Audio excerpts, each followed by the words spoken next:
You didn't choose this life, but you'll be judged for how you live it. Where's the fairness in a game you never asked to play? How can there be rules to a game that nobody knew existed? Who made these rules and why? What authority do they have to make you suffer? Did you ever ask for any of this? No. Well then, since you didn't ask for it, it shouldn't be forced upon you. Why should you be judged for something you never asked for? This is a sentiment we've all felt at some point or another.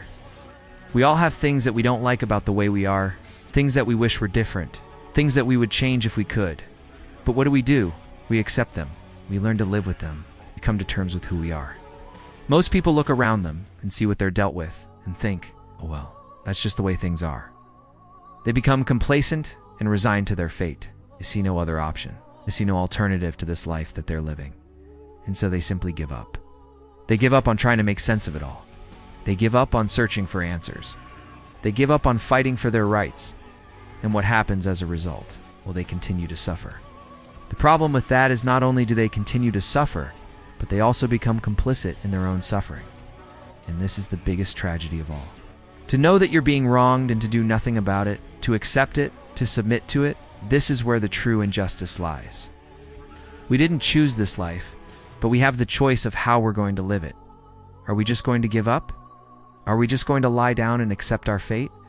Or are we going to fight for our freedom? Are we going to stand up for our rights? Are we going to demand an explanation? Are we going to demand change? When we look around us, we see the effects of those who have given up, those who have resigned themselves to their fate, those who have accepted their lot in life. And what do we see? We see people living in fear, people living in ignorance, people living in poverty, people living in sickness, people living in misery, people living in pain. This is the legacy of those who have surrendered. But what is the legacy of those who have fought? Those who have demanded change, those who have demanded justice, must be the people who refuse to accept what we're dealt with. We must be the ones who stand up and say, I will not be judged for something I never asked for.